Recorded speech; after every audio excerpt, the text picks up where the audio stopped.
Dendam Malam Kelam. Judul, Dendam Malam Kelam. Genre, thriller psikologis, misteri. Rilis, tanggal 28 Mei tahun 2025. Disutradarai oleh Daniel Rifki. Adaptasi dari The Body, film Spanyol, 2012. Alur cerita lengkap. Jeffrey Arya Saloka adalah seorang pria yang tengah menjalani hubungan gelap dengan Sarah Davina Karamoy di balik pernikahannya dengan Sofia Marisa Anita, seorang wanita kaya dan dominan. Ketika Sofia ditemukan tewas secara mendadak, Jeffrey dan Sarah mencoba menyembunyikan hubungan terlarang mereka yang berpotensi menjadi motif pembunuhan.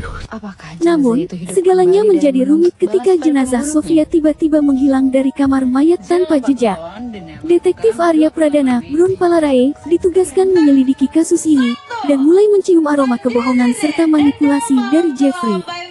Seiring penyelidikan berlangsung, Jeffrey mulai dihantui rasa bersalah, mimpi buruk, dan halusinasi hingga ia mulai yakin bahwa Sofia mungkin belum benar-benar mati, atau arwahnya kembali untuk membalas dendam. Sarah juga mengalami tekanan batin, merasa bahwa hidup mereka mulai dihancurkan oleh keputusan buruk yang mereka buat. Twist demi twist terungkap, hingga akhirnya kebenaran yang kelam tersingkap menghadirkan kejutan yang mengguncang dan menunjukkan bahwa dendam bisa melampaui batas logika dan kematian. Berikut adalah daftar pemeran dan karakter utama dalam film Dendam Malam Kelam. Pemeran dan karakter: Arya Saloka sebagai Jeffrey, seorang pria yang terjebak dalam perselingkuhan dan dilanda rasa bersalah setelah kematian istrinya. Davina Karamoy sebagai Sarah, kekasih gelap Jeffrey yang ikut terseret dalam misteri menghilangnya jenazah Sofia. Marisa Anita sebagai Sofia, istri Jeffrey yang kaya raya dan dominan, meninggal secara misterius namun jenazahnya hilang secara tak masuk akal. Brun Palarae sebagai detektif Arya Pradana, seorang penyelidik berdedikasi yang mencurigai Jeffrey dan perlahan mengungkap kebenaran yang mengejutkan.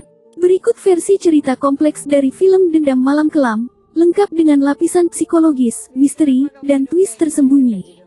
Dendam Malam Kelam, bayang-bayang yang tak mau mati. Malam yang membisu. Jeffrey, seorang pria ambisius dengan masa lalu kelam, hidup dalam bayang-bayang pernikahan tidak bahagia bersama Sofia, seorang istri yang cerdas namun dingin dan mengontrol. Dalam pencarian pelarian emosional, Jeffrey menjalin hubungan rahasia dengan Sarah, seorang wanita muda yang polos namun menyimpan luka batin tersendiri. Kematian yang terlalu rapi. Suatu malam, Sofia ditemukan tewas akibat serangan jantung. Namun, detil kematiannya terasa janggal. Tidak ada saksi, tidak ada luka, hanya tubuh yang terbaring tenang, terlalu tenang. Ketika jasad Sofia menghilang dari kamar mayat, kegelisahan mulai mencengkeram Jeffrey dan Sarah. Mereka yakin mereka sudah menyingkirkan masa lalu. Tapi siapa yang mengambil jasad itu? Penyidik bayangan, detektif Arya Pradana, pria tenang namun tajam instingnya, mulai menyelidiki kasus ini. Ia sadar, motif di balik kematian Sofia jauh lebih dalam daripada sekadar kehilangan nyawa. Ia tak hanya mengumpulkan bukti, tapi juga menekan psikologis Jeffrey, menggoyangkan fondasi kebohongan yang disusunnya. Teror tak berwujud. Sarah mulai mendengar suara langkah di malam hari. Cermin berembun menunjukkan bayangan yang tak ada di ruangan. Jeffrey mengaku melihat sosok Sofia berdiri di pojok kamarnya. Mereka dihantui rasa bersalah, atau sesuatu yang jauh lebih nyata. Apakah Sofia masih hidup, atau ini bentuk manifestasi dendam? Kenyataan retak. Satu demi satu bukti muncul: rekaman CCTV yang mustahil, laporan medis yang diubah, pesan-pesan dari nomor yang sudah mati. Jeffrey mulai kehilangan akal, Sarah menjadi paranoid. Detektif Arya mengungkap bahwa Sofia sudah mencurigai perselingkuhan dan diam-diam merencanakan sesuatu.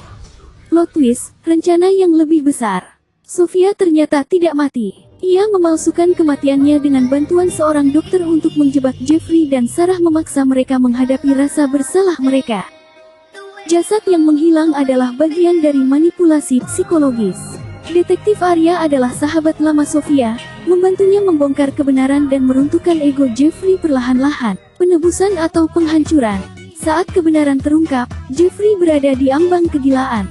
Sarah kehilangan pegangan pada kenyataan. Sofia, dalam pengakuan terakhirnya, mengatakan bahwa dia tak ingin membunuh mereka, hanya ingin mereka merasakan mati dari dalam. Akhir cerita, Jeffrey ditangkap, Sarah dibawa ke pusat rehabilitasi psikiatri. Sofia menghilang dari publik, membawa serta kepuasan bahwa dendamnya telah lunas, bukan dengan darah tapi dengan kehancuran jiwa.